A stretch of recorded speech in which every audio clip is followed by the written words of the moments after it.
الحمدللہ ہم لوگ بارباڈوس میں ہیں اور ہم لوگ ایک گفا میں آئے ہوئے ہیں، اور یہ قدرتی پانی اور یہ اللہ کی قدرت کا عجیب اور غریب نقشہ اور کاریگری اور یہ بلو پانی.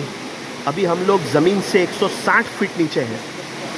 ابھی انہوں نے اس گفا میں تھوڑی دیر کے لیے لائٹیں بند کی تھی. آپ یقین مانے قبر یاد آ گئی، ہلکا سا خوف لگنے لگا. اگر ہم نے آخرت کی تیاری نہیں کی ہوگی، اگر ہم نے اللہ کے دین کی محنت نہیں کی ہوگی، صرف پیسہ کمایا ہوگا، کھایا ہوگا، گھر کا خرچہ چلایا ہوگا اور ہم دنیا سے چلے گئے ہوں گے، اگر ہم نے اپنے بچوں کو نیک اور دیندار اور اللہ والا نہیں بنایا ہوگا، اور اگر ہم نے اپنی آخرت کی تیاری نہیں کی ہوگی، اگر ہم نے اپنی تنہائیوں کو پاک صاف نہیں کیا ہوگا، بد نظری، موبائل کا غلط استعمال، کرکٹروں کا شوق، انہی سے محبت، انہی کا عشق، انہی کو دیکھنا، شاید انہی کے ساتھ بہت سے لوگ اپنا حشر چاہتے ہیں. اللہ تعالی ہماری حفاظت فرمائے. جس کے ساتھ محبت ہوگی اس کے ساتھ حشر ہوگا. اللہ کرے نبی سے محبت ہو، اللہ کرے صحابہ سے محبت ہو، اللہ والوں سے محبت ہو، تاکہ ہمارا حشر ان کے ساتھ ہو، کرکٹروں کے ساتھ نہ ہو، ہیرو لوگوں کے ساتھ نہ ہو، دنیا کے اسٹاروں کے ساتھ نہ ہو.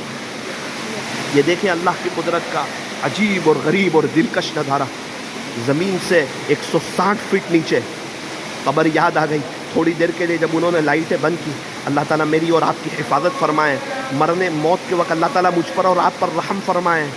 اللہ تعالیٰ اپنی مدد شامل حال فرمائے، اور اللہ تعالیٰ ہمیں کلیمے کے ساتھ عافیت والی موت نصیب فرمائے، اور ہماری قبر کو اللہ تحد نگاہ وسیع فرمائے. جنت کی کھڑکی اللہ کھول دے، منکر نکیر کے سوالات آسان کر دے، اور اللہ تعالیٰ ہمارے حال پر رحم فرما دے. ہم سے خوش ہو جائیں، ہم سے راضی ہو جائیں. ابھی وقت ہے، ابھی موقع ہے. بہت سے لوگ قبروں میں سوئے ہوئے ہیں، توبہ کرنے کے لیے تیار ہیں، لیکن اللہ ان کی ایک سننے کے لیے تیار نہیں ہے. وقت ہاتھ سے نکل گیا. میرے اور آپ کے پاس وقت ہے، بہت سہانا وقت ہے. سانس چل رہی ہے، توبہ کا دروازہ کھلا ہوا ہے. پچھلے سارے گناہوں سے معافی کو مانگنا اور آئندہ گناہوں سے بچنے کا پختہ ارادہ کرنا. گناہوں سے کیسے بچے؟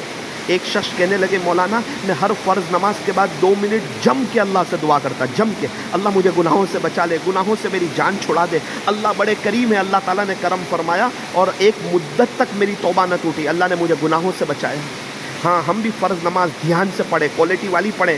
10-12 منٹ لگتی ہے نماز میں، اس میں بھی دنیا کو یاد کریں گے، اس میں بھی دنیا کے خیالوں میں رہیں گے، اس میں بھی دنیا کی محبت میں رہیں گے. مسجد میں ہیں، وضو کے ساتھ ہیں، ادب کے ساتھ کھڑے ہیں، اللہ اکبر کہا ہے، اللہ کے سامنے کھڑے ہیں، اور دنیا کے خیالوں میں اللہ اکبر، اللہ سب سے بڑا ہے، یہ کہہ کر قول باندھا ہے، اور پھر دنیا کو بڑی چیز سمجھتے ہیں. اللہ تعالیٰ ہماری حفاظت فرمائے. نماز جاندار پڑھے. بے شک نماز بے حیائی اور برائی کے کاموں سے روک دیتی ہے، جبکہ وہ نماز ہو. نماز دھیان سے، نماز کے بعد 2-4 منٹ کی دعا ہو سکے تو روزانہ 700 مرتبہ اللہ اللہ اللہ، تیزی سے 700 مرتبہ صلی اللہ علیہ وسلم اور 100 مرتبہ استغفر اللہ پڑھیں.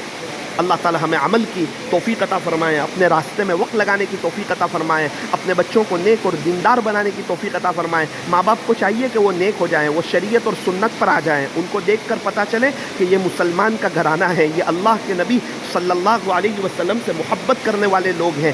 پھلدار درخت پہ پھل ہی آتے ہیں اور کانٹے والے درخت پر کانٹے ہی آتے ہیں.